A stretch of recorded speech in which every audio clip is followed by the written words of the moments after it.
Eu vou tentar ser bem sucinto no início para não tomar o tempo, né?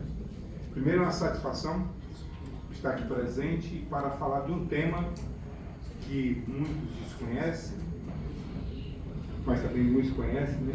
Mas que é um tema extremamente importante. Eu mudei um pouco o título da minha fala, os aspectos, né, da paixão de Cristo e o santo sudário, né? Porque, na verdade, como nós iremos ver no decorrer dessa fala, o sudário representa, e eu sou bem enfático nisso, uma comprovação da paixão de Cristo. É interessante falar que é um tema muito especial para todos. Já eu estou lendo sobre o sudário desde 2004. Todos que iniciaram nunca pararam. Mesmo indivíduos que não são cristãos, como judeus, etc., tem um fotógrafo e tal. E aqui não é uma fala para aqueles que acreditam em Deus, é uma fala para as pessoas que gostam da verdade, né? Então eu vou ter uma representação só da crucificação e do sudário. Se diminuir se a luz seria melhor. Então vou falar inicialmente da paixão de Cristo, né? A paixão de Cristo inicia na Santa Ceia, na Grande Ceia, que, de acordo com alguns, teria sido dessa maneira. Isso é uma representação que tem no Museu de Cristo, em Fátima. Então, lá no Museu de Cristo tem essa representação que eu acredito, naquela época, aquela mesa do Leonardo da Vinci, aquilo provavelmente não existia, mas fica só a sugestão. Então, Jesus Cristo ao centro, com seus discípulos, e fazendo a última ceia, né? E foi nesse momento que foi instituído a Eucaristia, né? Que muito importante. Então, depois de cantar o boleiro, que é importante, cantaram o salmo, saíram para o Monte das Oliveiras. Então Jesus disse aos discípulos: essa noite todos vós sucumbireis no que respeita a mim, pois está escrito: ferirei o pastor e as ovelhas do rebanho se dispersarão. Jesus já sabia pelo que ia passar. Jesus chegou com eles a uma propriedade chamada Getsemane e disse aos discípulos: sentai-vos enquanto eu vou orar ali. Levou consigo Pedro e os dois filhos de Zebedeu e começou a ficar triste e angustiado. Então lhes disse: estou numa tristeza mortal. Ficai aqui e vigiai comigo. Ele foi um pouco mais adiante, caiu com o rosto por terra e orou: meu Pai, se possível que esse cálice passe de mim, contudo não seja feito como eu quero, mas como tu queres. Só fazendo uma pausa, eu tenho que agradecer ao meu amigo Jané, desculpe sua vontade das palavras, né? Evidentemente que é amigo sempre nos trata muito bem, mas tenho que concordar que da minha parte eu acho que ele falou verdade. Jesus saiu como de costume, tá? Mas aqui, para encobrir, apareceu-lhe um anjo.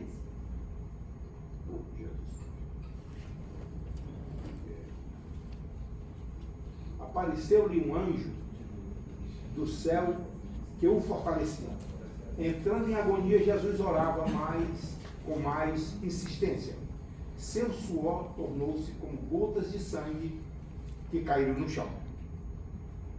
Levantando-se da oração, Jesus foi para junto dos discípulos e os encontrou dormindo. E perguntou-lhes: por que estáis dormindo? Levantai-vos e orai, para não cairdes em tentação.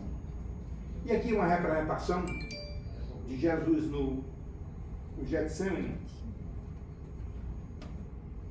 E aqui uma representação de Jesus quase caindo por terra. E ele diz: a minha alma, como já foi repetido, a minha alma está profundamente triste até a morte. Ficai aqui e vigiai. Marcos. É possível alguém suar sangue? Evidentemente, se nós olharmos a literatura antiga, tem artigos. Aconteceu com condenados, aqueles indivíduos que iam passar por um sofrimento, que eles viam os amigos passarem por sofrimento inimagináveis. E eles tinham uma descarga de catecolamina de tal modo que havia uma dilatação dos vasos, nós vamos ver mais na frente, né? Então, ao sangar, suar sangue, chama-se hematidrose, a excreção de suor sanguinolento. Isso é um artigo, né? Sangue, suor e medo. Né? Imagine Jesus Cristo ia passar por todo aquele sofrimento. Ele sabia que ia passar por aquele sofrimento. Apesar de ser Deus, ele era homem. E como homem, o sofrimento se faria presente. Só que ele sabia antecipadamente. É que só para ilustrar esse artigo, está disponível aí. Aqui nós temos um corte histológico da pele. Né? E nós olhamos aqui, nós temos aqui a epiderme, nós temos a derme. E aqui nós temos esse como fosse túbulos, né? Que é justamente a glândula sudorípara, que o suor sai por esses poros sudoríparos. Aqui. Acontece que em volta da glândula sudorípara nós temos veias e artérias. Arteríolas, desculpe. Então, quando há uma grande dilatação desses vasos, realmente a liberação de sangue termina entrando junto do suor. E por isso é que Jesus suou sangue. E isso aconteceu. E é interessante, o Evangelho, para aqueles que acreditam ou que leem, que é muito importante. Muitos de nós não acreditamos em certas coisas. Mas se nós formos ler profundamente, detalhadamente, jamais deixaremos de acreditar. Por exemplo, alguém já leu sobre Guadalupe? Nossa Senhora de Guadalupe? O mais ateu, o mais crente, se lê no detalhe, lê tudo, ele vai acreditar. Agora, se não lê nada, fica criticando sem fundamentação. O fato é que suor sangue existe, hematidrose existe, e nos dias atuais ainda existe. Aqui durante a prisão de Jesus Cristo, entre a prisão e as próximas etapas que iriam acontecer, passa por Caifás, passa por Pilatos, né? O fato é que termina voltando para Pilatos, e Pilatos manda açoitar Jesus, que é a flagelação. A flagelação é feita com flaco, como nós vamos ver mais na frente, né? Esse aqui. São dois homens, cada um batendo de um lado e do outro, e cada vez que o flago chega à pele, ele abre uma ferida. O dolorimento é indescritível para qualquer um que possa imaginar. Até o flago, esse é bem conhecido. E aqui você tem, né, os soldados flagelando Jesus. E aqui só para ilustrar, você tem aqui a inervação.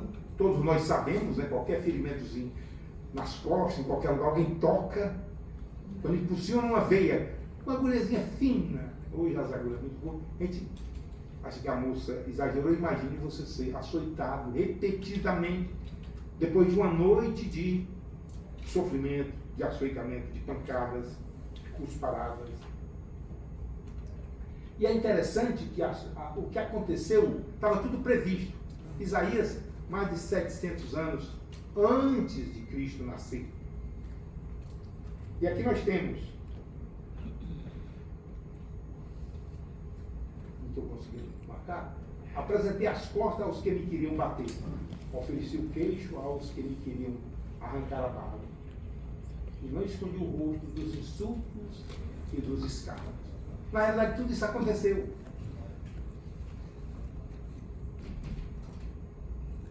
Os soldados, depois da flagelação, do açoitamento, os soldados traçaram uma coroa de espinhos e puseram na cabeça de Jesus e o vestiram com um manto de púrpura.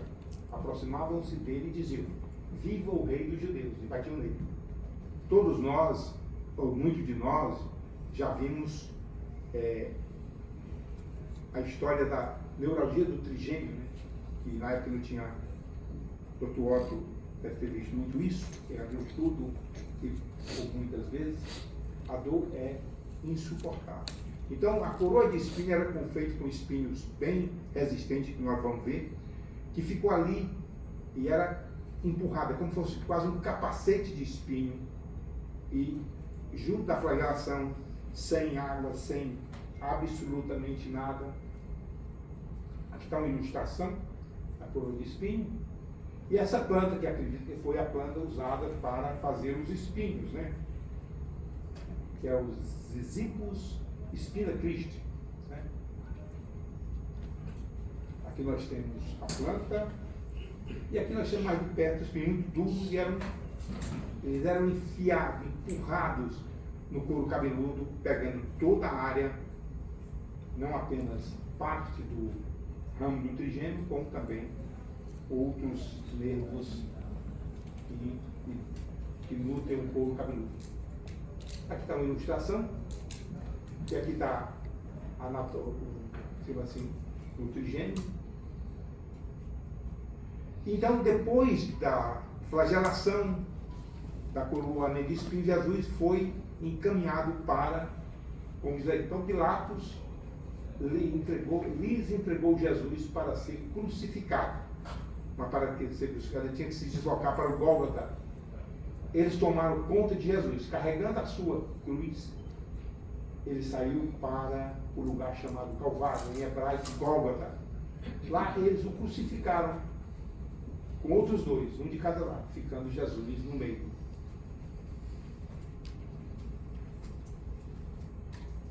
Quando Jesus caminhou da fortaleza de Antônio até o Calvário, mais ou menos 800 metros, era próximo, mas 800 metros com... Há muita discussão, acredita-se que Jesus deve ter carregado só o platíbulo, só aquela parte horizontal da cruz, porque a cruz toda seria impossível de um homem carregar. O fato é que no próprio soldado, talvez não chegue a mostrar, você vê aonde a cruz ficava roçando, né, estragando a pele. Ninguém tem a menor condição de imaginar o sofrimento, a dor. E Jesus foi crucificado. Né? E aqui nós vamos falar na discussão da mão, né, punho, mas o fato é que, analisando, nós vamos ver que, não nessa posição da mão, mas da mão mais próximo do...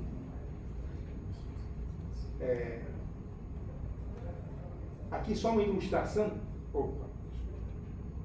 Aqui só uma ilustração de a descarga que o indivíduo sente, aquela dor como um choque elétrico incessante ao ser lesionado o mediano, o nervo mediano. E aqui esse é um prego tirado de uma escavação que foi prego de aço feito pelo padre Wayland, usando a réplica de um prego exposto na Capela Santa de Jerusalém, alegadamente trazido por Santa Helena, e que se acredita ser um dos pregos usados na crucificação de Jesus ou de outros condenados. O prego também corresponde às características daquele encontrado no osso do calcanhar de um homem na escavação. Aqui vocês veem o tamanho do prego, o prego, né, de quase 6 centímetros e com uma espessura de quase 1 centímetro. Então, isso sendo colocado com uma marreta de mão adentro e pé é algo absolutamente, né, insuportável e inacreditável. Aqui nós temos uma ilustração, os pés, né, só para mostrar os nervos, né? Ambos os pés foram furados. E Pilatos tinha mandado escrever e afixar na cruz um letreiro. Estava escrito assim: Jesus de Nazaré, o rei dos judeus. Muitos judeus leram o letreiro, porque o lugar onde Jesus foi crucificado era perto da cidade. E estava escrito em hebraico, em latim e em grego.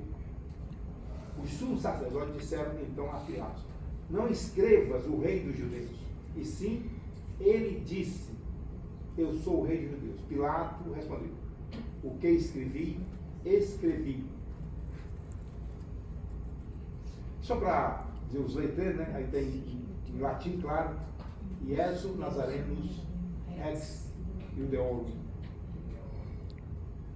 Mas um dos soldados golpeou-lhe o lado com uma lança, e imediatamente saiu sangue e água. A ideia era quebrar as pernas, mas o soldado acreditava que ele estava morto. Então fizeram a perfuração com a lança, né? E a pergunta, é possível sair sangue e água do indivíduo que passou por esse sofrimento todo? O sangue e água, como se formou, tem uma discussão muito grande, tem vários médicos, inclusive cardiologistas, que escreveram artigos. O meu amigo Augusto até me mandou um artigo que eu já tinha, mais muita gentileza. E o indivíduo que mais, que aqui você tem uma ilustração muito bela, né? Aqui você tem um pouco de derrame à direita. Evidentemente que nós temos aqui a pleura parietal e visceral, e evidentemente que é o espaço virtual que tem um pouco de líquido, por isso que nós respiramos tranquilamente. Quando se tem uma pneumonia, quando se tem qualquer processo inflamatório, dói, nós fazemos uma certa contenção do processo respiratório. Acredita-se que tem um patologista americano, talvez foi o que mais estudou a crucificação, e ele é muito brilhante, Frederick Zagby. Partiu do coração, mas ele era patologista forense. Inclusive trabalhou durante muitos anos, orientando pessoas daquele seriado CSI, que ele chegou a ajudar a desvendar muitos crimes dos Estados Unidos, mas estudou muito, mas ele era patologista do coração. Ele acredita, aí tem só um lado, ele acredita que o açoitamento é que levou à formação do derrame pleural. Inclusive existe ele viu vários casos, fez mais de 40 mil necrópsios. Existem outras hipóteses que eu vou listar aqui rapidamente, mas não vou entrar no detalhe. Então, o açoitamento, aqui nós temos a formação do derrame pleural. Daí o Zagby escreveu esse livro em 2005, né? A Crucificação de Jesus. Uma investigação fora disso. É muito detalhado, muito bem escrito, é excelente, excelente. Na verdade, ele foi diretor da Associação para o Estudo do Santo Sudário durante mais de 20 anos, né? Mas aí ele morreu com 84 anos. Evidentemente, tem várias hipóteses propostas, feitas à lança. Jesus estava, e vem penetração, lado penetrado pela lança, artéria da parede torácica, derrame pleural decorrente de açoitamento ou insuficiência cardíaca. Muitos acham que é insuficiência cardíaca, outros dizem que rompeu o coração, outros dizem que tinha derrame pericárdio, mas eu não vou entrar no detalhe, vou colocar a hipótese do Zagby, com a qual eu concordo. Hipótese, ato direito do coração de perfurado pela lança e o derrame pleural resultante do açoitamento. Alguns programas de escola. Quem quiser literatura, eu tenho bastante literatura, inclusive dos colegas da cardiologia que publicaram um artigo no JAMA, né, muito interessante, mas não estudaram tanto quanto os Zagby fez experimento, fazendo necrópsia durante 30 anos. Então, depois da lança, né, Jesus morto, José de Arimateia, membro respeitável do Sinédrio, que também esperava o reino de Deus, cheio de coragem, foi a Pilatos e pediu o corpo de Jesus. Pilatos ficou admirado quando soube que Jesus estava morto. Chamou o centurião e perguntou se tinha morrido há muito tempo. Informado pelo centurião, Pilatos entregou o corpo a José de Arimateia.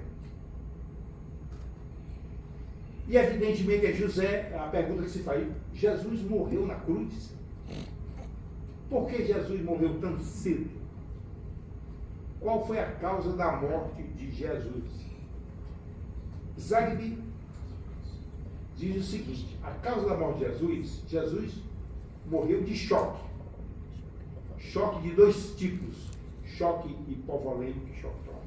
Veja que Jesus Cristo passou quase 24 horas sendo açoitado, suando, sangrando, e evidentemente que estava hipovolêmico. E o trauma de tudo que ele passou, né? O açoitamento, a coroa de espinho, a crucificação, o professor Henrique falou, disse que é uma das mortes mais mais horrenda que um ser humano pode ser submetido. Né? Infelizmente, isso durou várias centenas de anos no Império Romano. Esmagava porque eu sei que via uma crucificação, fazia tudo para não passar por ela. O Dr. Frederick Zangby, patologista forense de Nova York, escreveria no atestado de óbito de Jesus Cristo o seguinte: causa morte, parada cardíaca e respiratória, devido a choque violento e choque traumático, devido à crucificação, na verdade devido à paixão todos os homens. E agora eu vou falar um pouco do sudário. Nós veremos que o sudário, eu não olhei aqui o tempo, mas tem tempo sobrando. O sudário é um tecido que acredita-se que envolveu Jesus Cristo, aquele tecido de linho que Pilatos forneceu, e que era um tecido inteiro, que na última medição, depois de tirar um pouco das dobras que tinha recentemente, ele mede 4,3 metros por 1,2 de largura, de comprimento. É uma peça única. E tem essa cor aí, tá ela era um pouco mais tênue, um amarelo bem clarinho, um creme, e que, olhando com muito critério, você vê um homem, tanto a parte da frente como a parte de trás de um homem, e que tem várias áreas que representam, se você olhar com detalhe, você vai ver que representam justamente toda a flagelação,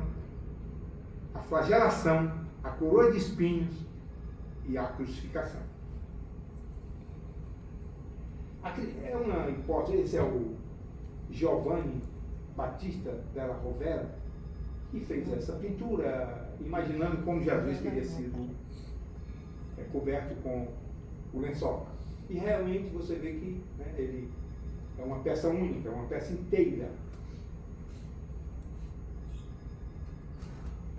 Então Jesus é sepultado e o Evangelho de João, capítulo 20, versículo 3 a 8, diz o seguinte: Pedro e o outro discípulo saíram e foram ao túmulo.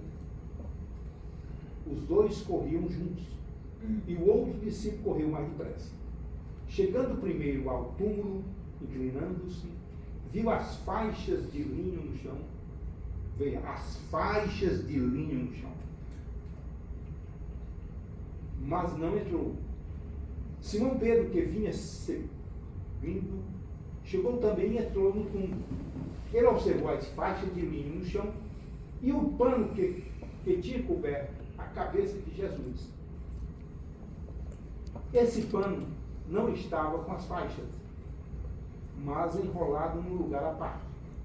O outro discípulo, que tinha chegado primeiro ao túmulo, entrou, viu e creu. Essa parte fez com que um colega nosso, chamado Gilbert Lavoie, que é um clínico brilhante nos Estados Unidos, também na área de saúde pública, ele estuda o sudário desde 77. E ele não entendia, viu e creu, viu o quê, por que creu, né? E só para você ver, a história dele é muito interessante, eu tenho falado, ele foi estudar a Bíblia, ele estudou todos os evangelhos, não batia. Quando ele estudou o Evangelho de João e repetiu, foram anos de estudo para ele entender essa questão. E eu li o livro dele, agora é um livro de 2023, ele lançou agora, com o maior sucesso nos Estados Unidos. Veja uma coisa interessante. Esse aqui é o Gilbert Lavoie. O sudário de Jesus e o sinal que ele engenhosamente escondeu. Gilbert Lavoie. Muito interessante, eu sou já jovem, cabeça branca comigo. E aqui é muito interessante. Lavoie levanta a seguinte questão. Aqui nós estamos vendo uma moça que foi feita uma fotografia, ela na posição ereta. E a fotografia da direita, da esquerda, ela está deitada.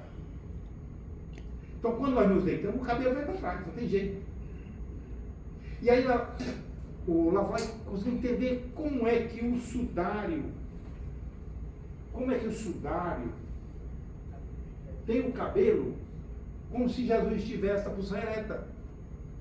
Ele não está deitado. Ele está na posição ereta. Então, ele está na posição ereta. Como é que pode? Como é que ele pode ter ficado na posição ereta? Aí ele começa a analisar, aí disse que estava dando uma conferência há muitos anos antes disso. E um ortopedista disse, quando vê o soldado, dá a impressão que ele está ereto, mas ele não está pisando no chão. Vamos chegar lá. Uma das questões que se diz, Jesus respondeu de Jesus, destruí vós esse templo e eu o reerguerei em 3 dias. Os judeus replicaram, em 46 anos foi edificado esse templo e tu has de levantá-lo em 3 dias. Mas Jesus falava do templo do seu povo. Quer dizer, era a ressurreição de Jesus Cristo. Lavoie discute essa questão e tal. É a ressurreição de Jesus Cristo. Quer dizer, então, Jesus Cristo, nós vamos ver aqui. Quando você olha essa fotografia do sudário, aqui você tem os pés, eles não estão encostando no chão. É como se ele levantasse. Né? Então, é nesse. Nós vamos mais para frente. Né? Jesus está em posição ereta. Ele sai, ele foi colocado deitado, né? E só tem 2 marcas que mostram que quando ele estava deitado, ele ainda teve 2 áreas de sangrar. Segundo alguns patologistas, o indivíduo pode sangrar até 4 horas depois da morte. Então, Jesus sangrou aqui nos pés, você vê que tem sangue aqui, e Jesus sangrou aqui onde foi a lança, que é a parte do dorso. Né? As outras partes ele não sangrou. Mas Jesus está ereto, ele levanta, e por isso é que realmente muitos acreditam na ressurreição.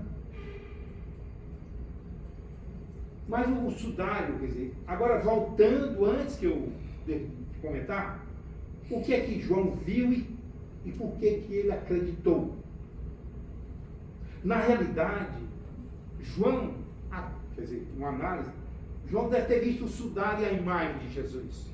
Mas naquela época, era alguém que falasse de alguma pessoa dessa natureza com a imagem, eles iriam caçar o sudário e destruí-lo. E João talvez fosse até preso. Então, você só poderia homenagear o rei, não podia. Então, essa é que a ideia, João viu e creu. Você vê que ele viu e creu. Né? E aqueles que a gente vai passando as coisas, acreditam, né? É interessante, tudo que você vê na Bíblia, no Novo Testamento, tudo é verdadeiro. Né? Tudo é verdadeiro. Tudo bate uma coisa com a outra. E o sudário é uma prova inconteste da paixão de Cristo. Mas nós vamos para frente. Isso é o... Mas quando é que o sudário ficou conhecido? Até então era só nos casamentos de filhos de rei, etc., que ele era exposto tal, mas o povo não tinha conhecimento, os cientistas, etc. Mas em 28 de maio de 1998, esse cidadão, Secondo Pia, advogado e prefeito de uma pequena cidade na Itália, e fotógrafo amador, tinha uma máquina, né? O fotografador fez pela primeira vez uma fotografia do Santo Sudário. O negativo do Santo Sudário surpreendeu tanto que ele quase desmaiou. Porque o que é que nós entendemos? Quando nós fazemos uma fotografia, o negativo, nós não vemos bem aquela figura que nós fotografamos. A figura é o positivo e o negativo mostra algo que lembra, mas não diz. Mas no caso do sudário, é totalmente o oposto. Isso aqui é o sudário. Isso aqui é é o negativo da fotografia. Isso não existe fotografia nenhuma. Nada. Então, aqui você tem o positivo, que é o negativo, e você tem o negativo, que é o positivo.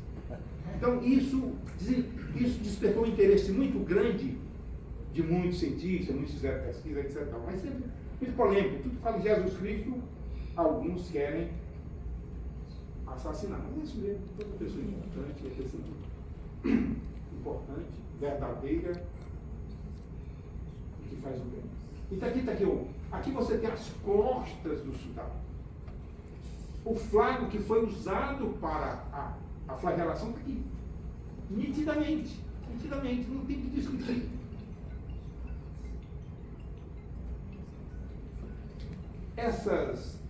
Quando, durante a crucificação, os braços ficam elevados assim. Então, o sangue que saía aqui, como quem diz, do punho, que nós vamos mostrar que é do punho, mas o prego não entra no punho.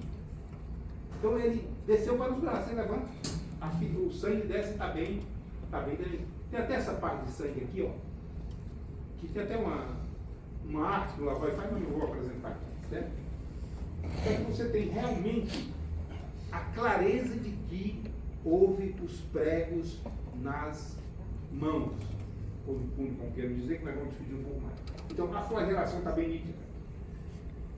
O Zagby, depois de pesquisar, fez mil experiências com gente que tem ligado e tudo. Porque tem um autor que colocou um livro muito bom, chamado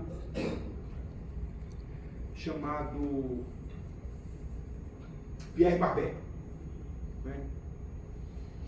Que ele escreveu um livro em 1950, numa época muito detalhada. Só que ele faz algumas questões que ele estudou o cadáver, que já tinham morrido há muitas horas e tal, e o Zagby faz uma análise das hipóteses dele. Mas aqui é o seguinte, o Zagby acredita que o prego entrou nessas zonas Z, e ela vai cervicalmente e sai à altura daqui. É que eles chamam em inglês fina fellow. Aqui você tem o Zagby, que é o seguinte, na realidade isso aqui que ele apresenta é de uma senhora que foi morta, mas quando ela se defendeu, ela botou as mãos, a pessoa furou desse jeito que a faca saiu no punho. Então imagina. E a questão do Barbet que nos segura, né? Muito interessante. Eu já falei isso, mas vou falar novamente. Apresentei o que é que você nota nessa foto. Essa fotografia, ela mostra que esse lado do rosto é demasiado, o olho quase fechado. Tem um patologista da Califórnia que estudou o soldado durante anos. O pessoal de um grupo que eu vou falar daqui a pouco pediu para ele fazer uma necrópsia do sudário. É muito interessante, é brilhante. Então, aqui nós vemos, apresentei as costas aos que me queriam bater, ofereci o queixo aos que me queriam arrancar a barba. Alguns acreditam que essa parte falha, que você está vendo essa parte falha, é a barba que foi arrancada. Será? Aqui, ó, vem aqui. Aqui você tem um nariz que foi fraturado e tem essa parte aqui do rosto. Né? E aqui o cabelo do sangue que saiu. E ele está numa posição ereta. Aqui são os pés, né? Os calcâneos que foram furados por aquele prego que todos nós vimos, e vamos ver agora no prego. Isso aqui é uma amostra, né? Aqui você tem o osso e tem o prego, né? Isso foi uma escavação, certo? Um quarteirão judeu de Jerusalém. Isso aqui foi no ano 7 depois do nascimento de Jesus Cristo. Então realmente está bem ilustrado. Você vê que eles ainda dobravam, não tinha como sair, né? Era terrível, realmente. Um prego desse entrando de calcanhar dentro, realmente. Aqui nós temos aquela ilustração que eu falei, mas eu queria chamar a atenção para o que nós vemos aqui que eu falei que era quase um capacete, né? De pregos. Aqui na realidade são a coroa de espinho, que aqui está ilustrado aqui, a coroa de espinho, né? Coroa de espinho. E aqui você tem, quando a lança, depois que ele deita, ainda fica saindo água e sangue. Que é isso aqui. Aqui vem sangue, tá? Então está bem ilustrado, eu não vou entrar no detalhe, mas só para mostrar, mais uma vez, mostrando que os pés não estão encostando no chão, né? Jesus está uma posição ereta, mas isso aqui, alguém pegou o sudário detalhadamente e contou. Aí você diz, não só pode ter 40 chibatadas. Isso pela lei dos judeus. Mas o romano podia bater em quantos soldados tivessem força. Não existia limite, era ilimitado. Então veja que o número de lesões são 190, 59 mais 2, são 372 lesões. Isso está no sudário. E alguns detalhes nós vamos falar mais na frente. Em 1977, 2 cientistas americanos, né, eram físicos, Eric Jackson e Eric Jumper, pegaram o sudário e usaram uma máquina de fotografia que faz planetas, de satélite, por exemplo. E quando eles fizeram a fotografia, eles observaram que o rosto no sudário era tridimensional. E eles pegaram outras fotografias de pessoas, nenhuma era tridimensional. Nada. E com isso eles criaram o interesse de estudar o sudário. Levantaram $1 milhão e juntaram um número muito grande de cientistas, fotógrafos, etc. A pessoa da melhor, tinha um fotógrafo que até judeu não queria ir, mas terminou indo, e depois era um dos maiores defensores de que o sudário não atende. Morreu recentemente. Certamente 78, vamos já tinha uma certa idade. Então aqui nós temos, aqui é uma fotografia feita do sudário. Quer dizer, uma fotografia em alto, né, tridimensional. Que qualquer fotografia, ele mostra que outras fotografias não saem assim. Então, o sudário, o projeto de pesquisa do sudário de Turim, que eles chamam Shroud of Turin Research Project, que é o estudo, foi criado em 78 e incluía 33 investigadores dos mais diferentes áreas e eram coordenados pelo John Jackson. John Jackson, mas que eu esqueça, eu não falei, e as faixas de linho? Quando você vê o sudário, você vai notar que de um lado do sudário tem uma borda assim, que ele acredita que aquela borda, que o pano, mas passou no corpo assim, tanto que aqui no pescoço, você vê que o cabelo vem e falta, como se tivesse. Tem muito detalhe que eu não vou entrar. Esse é o grupo que chegou em Turim ao ter de equipamento. Levaram tudo que você pode imaginar. E aqui é o seguinte, é o sudário estudado e levado no microscópio, fotografia, né? E o indivíduo fotografando. Então, aqui é uma fotografia de 54, aumentada de 54 vezes e a outra 64 vezes. E aí você vê o sangue, assim, vermelho depois de 2.000 anos, ou depois de 700 anos, como diz o carbono 14, como é que ele está vermelho? Eles entendem, né? Alguns acreditam que tinha bilirrubina, não muda a cor. Sangue mesmo, sangue AB positivo. Eu não sei se deu para ver bem no início, talvez eu tenha deletado. Jesus Cristo já dizia, quanto é que Jesus Cristo mediu? De acordo com o Papa, 1,80 e 80 quilos. Né? É homem, quer dizer, apesar de eu ser primo de Jesus Cristo, eu sou bem mais baixo. Né? É que eu tenho o mesmo grupo sanguíneo. AB positivo. Então, eles estudaram tudo, é uma coisa impressionante. Aqui você tem uma ilustração que o sujeito vem dessa fotografia feita com uma máquina fotográfica, e aí aumenta um pouco e aumenta um pouco. Aqui é 64 vezes. Você vê que realmente a altura do nariz. Então tinha muitas áreas que tinha sangue. Né? Realmente, sangue AB positivo. Uma ilustração. É interessante, essas microfibrilas, elas medem a metade do diâmetro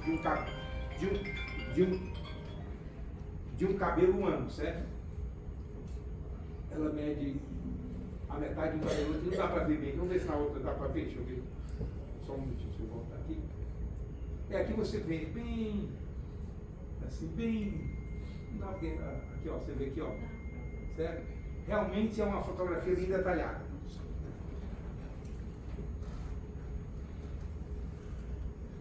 Isso aqui é interessante, é como se você pegasse o tecido, botasse assim o tecido dessa maneira, e você olhasse aqui essa abóbada, a imagem está... Oh, desculpe as coisas. A imagem está só na parte bem superficial. Só na parte superficial. Então tem coisas que não dá. A imagem é negativa, é tridimensional. Toda isso que você vê dessa imagem, ela está bem na superfície do tecido. Né? E eles estudaram durante 5 dias o sudário lá em esse grupo do Sturp. E usaram muito esse tipo Scott tape, né, esse adesivozinho, para sentir, e tiraram muitos, e depois fizeram fotografia de varredura, e encontraram muitos pólens, e alguns pólens só existem em Jerusalém, tinha pó de outra área, mais de 40 pólens eles conseguiram, esse aqui é um deles, né? E aqui depois você tenta ilustrar, ó, só para entrar muito no detalhe, tem mais outro que ele mostra aqui, né, que é do sudário. Isso aqui é o grupo de investigadores que foi para Turim. Evidentemente, tem alguns, eu acho que aí tem o Dr. Robert Buckley, que não foi, mas era um patologista, consultor, tal, mas são pessoas brilhantes, as pessoas mais qualificadas. E eu acho que todos foram para mostrar que o sudário era uma farsa, né? Ou alguns pelo menos, né? Eu vou ler isso aqui tudo rapidamente. O consenso científico é que a imagem foi produzida por algo que resultou na oxidação, desidratação, conjugação de estrutura polissacarida das microfibrilas do próprio linho. Tais alterações podem ser duplicadas em laboratório por certos processos químicos e físicos. Um tipo semelhante de alteração no linho pode ser obtido por ácido sulfúrico ou calor. No entanto, não existem métodos químicos ou físicos conhecidos que possam explicar a totalidade da imagem. Nem qualquer combinação de substância, de circunstâncias físicas, químicas, biológicas ou médicas podem explicar a imagem adequadamente. Assim, a resposta à questão de como a imagem foi produzida ou o que produziu permanece até agora um mistério.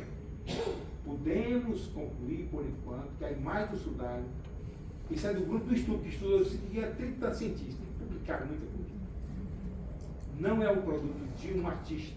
As manchas de sangue são compostas de hemoglobina e também dão um teste positivo para a albumina certa. A imagem é um mistério constante. E até que sejam feitos mais estudos químicos, talvez por esse grupo de cientistas, ou talvez por alguns cientistas no futuro, o problema permanece sem solução. Isso aqui, aí depois de muita discussão, e eu fiquei muito triste em saber que dentro do grupo que não acreditava no sudário, estava o Carlos Thiago Filho, que foi até demitido pelo Papa João Paulo, que ele tinha umas posições, né? Mas foi descoberto só depois.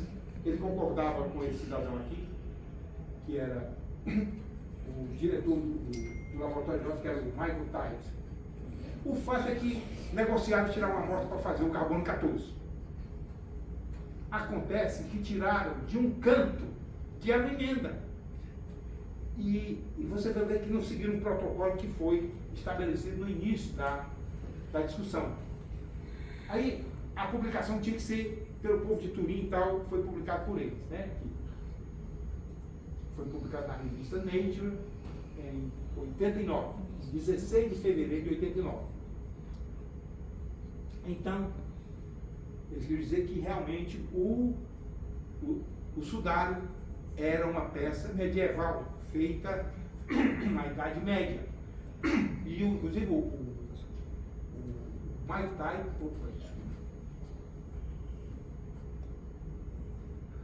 o Mike Type, que é esse aqui,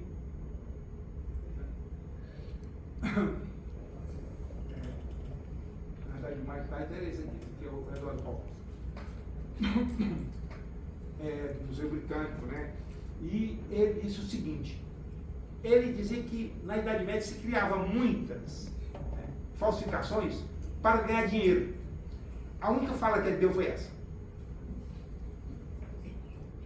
Aqui você tem as amostras que foram produzidas em laboratórios, né? Aqui você tem o Arizona ficou com 2 amostras. É interessante que se as amostras fossem iguais, os resultados deveriam ser iguais. Você vê que uma amostra deu o ano 1238, a outra amostra deu 1430, mais de 200 anos.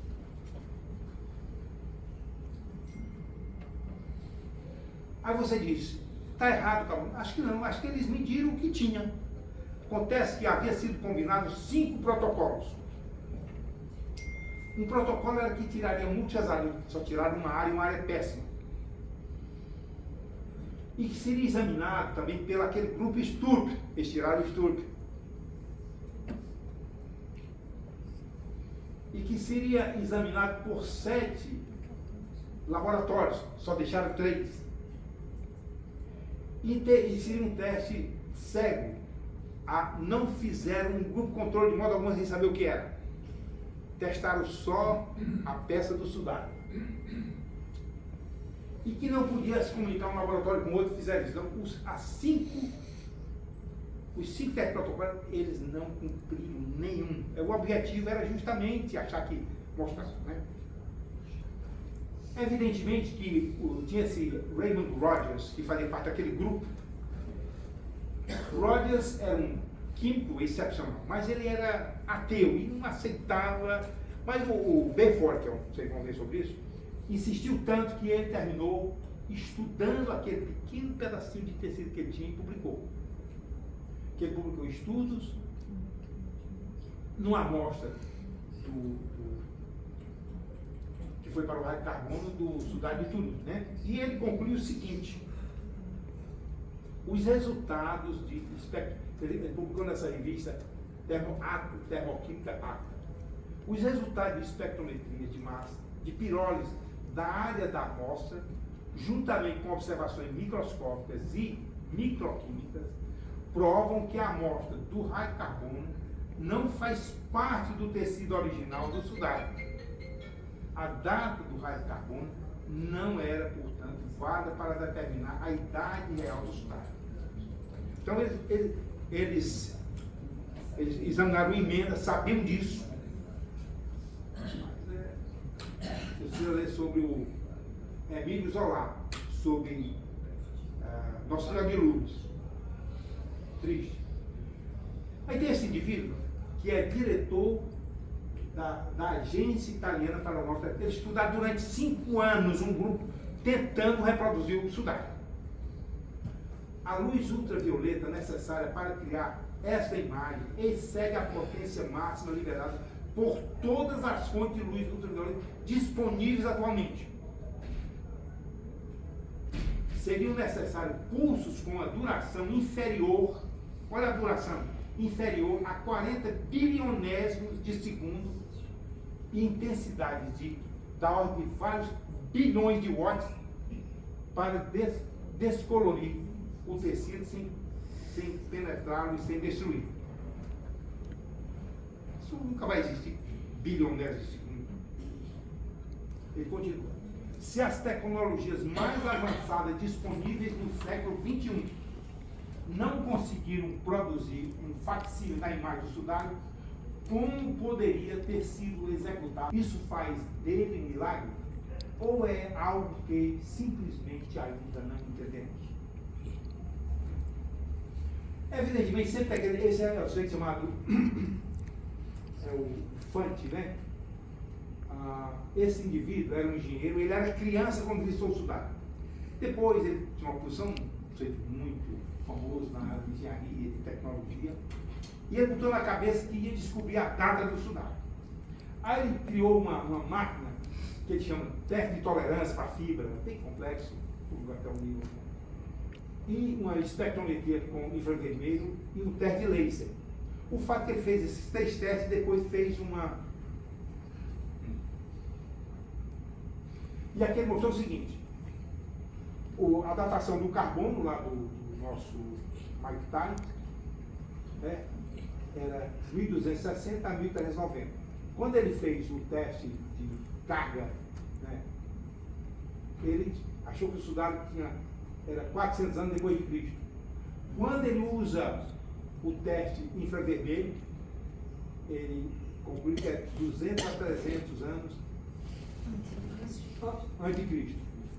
Quando ele faz a média dos três testes, ele diz que é 33 anos antes de Cristo. Apenas para ilustrar como tem.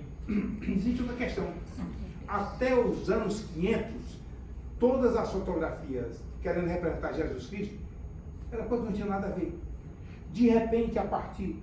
Aqui, ó, aqui é uma. Aqui é o rei Abdá segurando a imagem, é dessa, a imagem de Cristo, do ano 593. Essa aqui é uma moeda de ouro do ano 692 do Imperador Constantino. Aqui é um mosaico do século VI, né? E aqui você tem todos feitos. Tem demais, tem muito livro, muito artigo, tem demais. Tem muita literatura. E realmente, tinha uma coisa que eu ia falar, acho que quando eu gravei, não tem a conclusão. A minha conclusão, ele está aí, mas que tive problema com o. Não tem a conclusão. A minha conclusão é que o sudário é uma prova indiscutível da paixão de Cristo. Tudo está na paixão.